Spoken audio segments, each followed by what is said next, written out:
What's up guys, it is Pete today here and we are talking sled pull. Now this is one of the most challenging stations when it comes to HYROX as well, and one you have to prepare for and practice for to make sure this isn't your weak point of the race. This often separates a lot of people in the races, whether it be the pro or the open division, so make sure you are ready for it. Before I get stuck into this one guys, make sure you hit subscribe down below for more HYROX and fitness content.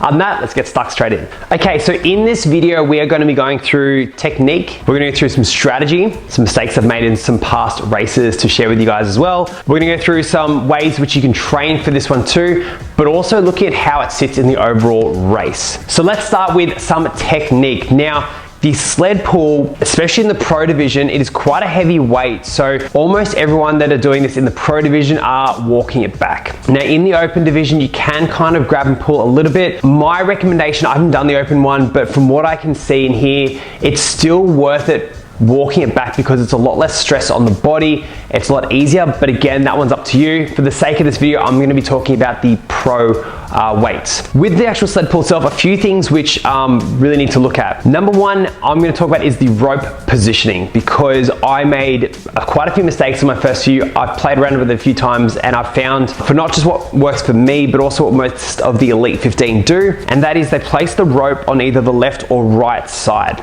Now it sounds counterintuitive because you think the rope underneath your body, wide feet and stepping back would be more beneficial. It also keeps the sled quite straight. I have done the last few on my right hand side and I haven't noticed a single issue with the sled movement, and it just gives me some space for my feet. The last thing you want to do is you want to step on the rope and fall over. I did do this in Worlds and it's just annoying. Like it doesn't lose you a lot of time, but it just throws you off a little bit. You just don't want it, right? So I would recommend having the rope on one side or the other. You can choose. I don't know if there's much of a difference, but I have the rope to the side where it's out of the way. My hand will grab it and the rope will basically just come to the side there. As I finish it, I just make sure I place it there as well. So I actually also slightly with my stance move to the side. So I'm not directly in the middle. I'm a little bit off center, not by much, just so I have enough room for my feet. I haven't noticed any issues with the sled movements every time I've done this one, but that little change just gives me a bit of a focus on where to put it, and more importantly, it gives me some room for my feet. So that's the first one. The second one is having some sort of grip on your hands. I found to help as well.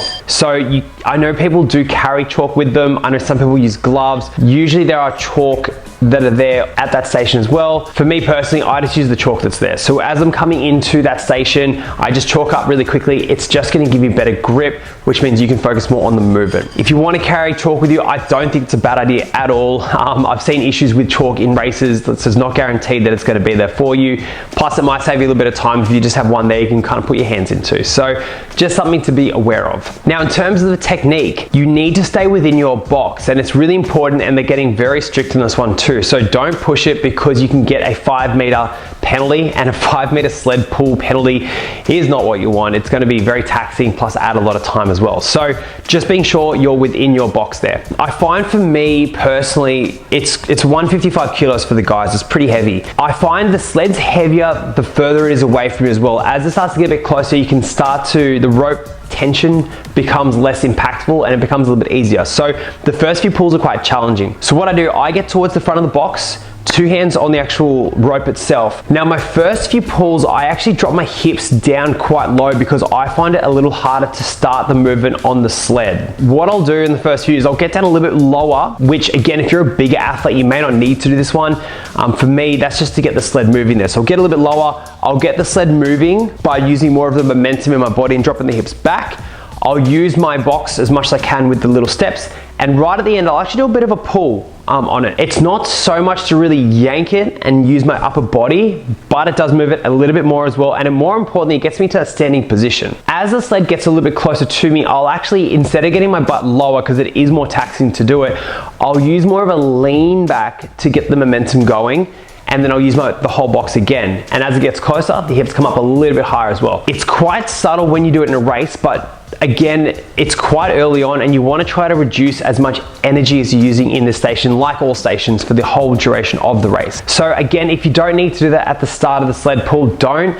But if you're finding it's hard to get it moving, just think about getting a little bit lower with your hips at the start in particular, and you may need to stay low the whole time, again, depending on your weight and your strength in this movement. I find when it gets a bit closer to me, it's a lot easier for me to get that moving, and I can just kind of use the momentum, lean back into it, and keep the steps working. The next thing I want to focus on is the rope in your hands. With the station, you can only move within your box, so a lot of the time you save is actually getting ready for that next rep and starting again. So a couple of ways you can do it. I have been using the technique where you step back and I drop the rope to the side, walk forward again, and pick it up. Now this is a little bit slower, but it gives me an opportunity to get that small breather in there and get that next pull ready to go. So I'll step back, quick drop to the side, walk forward, pick it up, and I'm off again. Now, if you want to move a bit faster in the station, you can pop the rope to the side, but keep your hands on the rope, slide it forward, and then get your hands ready for that next one as well. It is definitely faster to do it this way, and also you don't have to lean over and get the rope again, but this is up to you. If you're quite fatigued at this point, it might be worth dropping it down and picking it right back up. Otherwise, if you want to go a little bit faster, that's a great way to do it. Keep the rope in your hands and then get started for that next pull. In between each of the different laps as well, again, walking is fine, but if you want to save some time, that little bit of a jog, just a recovery run, I wouldn't obviously run too fast in this, it's going to help save you time. And it's the transitions in this one which I find to be more impactful, because no one can move it further than what that box is. So the more frequently that you can move it, that pull, the faster you're going to go on the station. The other thing as well, when it comes to using your upper body in this one, for the pro categories, it is quite heavy. The only time I'd really use that is towards the end, where I'm kind of getting back up to that standing position.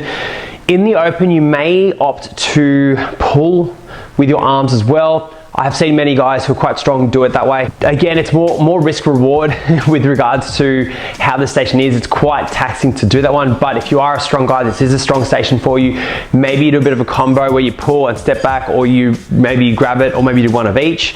Again, that's probably more for the open category. For the pros, I can't see too many people doing this one just because of the sheer weight of the sled. Now, in terms of training for this station, I've actually knocked off about 2 minutes from when I first did it to now. I'm still getting better at it, but it's definitely gone from one of my weaknesses to one of my better stations. I was practicing a lot more, obviously deadlifts are going to help, but the upper portion of it, a really great movement for this one is actually doing rack pulls, where the barbell's on a bit of a rack halfway up and you're actually going from there to that standing position. Because if you think about where you are, you're not all the way low like you'd be in the bottom of a deadlift, you're actually halfway through a deadlift movement when you start the sled pull. So starting your training at that point, getting really strong, good grip strength is a great way to do that one too. Any leg, quad, and glute movements are going to help for this one. So front squats, obviously squats, deadlifts, all those kind of compound exercises, and of course, actually practicing doing the sled pulls itself are going to be really beneficial in your training too. Now, in terms of strategy for where it is, it's the third station in the race. Some people, if you've come out of the sled push quite fatigued, this can be challenging for you. So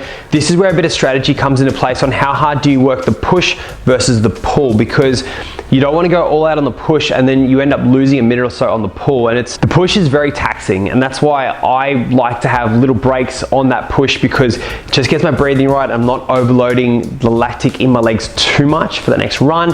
And the pull for me is one I go a little bit harder versus the push. A lot of people say the race starts from after the sleds because it's the last really heavy station there as well. I find it a little bit easier on this one to go a little bit faster. So I try to reduce some time on this one where I can actually rest a little bit more on the sled push, but again, it's completely up to you. It's still fairly early, but it is a really tough one too. Like, I've seen people go behind by minutes on this station because it is quite a tricky one to work. The grip's really important, the technique's really important, and the transitions are super important when it comes to the sled pull. Where I see the station fall apart for a lot of people is usually they've gone too hard at the start of the workout too. And this is probably where have a plan on each of the stations before you get to it, but have a backup plan there as well. If your plan originally was to get to the pulls and you want to keep hold of the rope and just keep moving back nice and quick, but you find yourself being so fatigued at that point, maybe transition to dropping the rope down, have that quick half second and pick it back up, because it gives you that little bit of an extra rest there too. What I found works better is work to how you're feeling through this race rather than just doing the exact plan that you set out. How you're feeling is really important to make sure you're not overloading your thresholds, you not have too much lactic in the legs, and you still have 40 odd minutes, give or take, to go in the race as well. Thanks so much for watching, guys. Please subscribe to my YouTube down below. Feel free to send this to anyone or send it to your studio as well if they want to also get some tips on the sled pull. Good luck in your race and make this one of your strengths, because I see the biggest gaps in people is the sled pull is by far one of the stations which separates people from the front versus the people in the mid or the back of the pack as well. So it's a great one to focus on.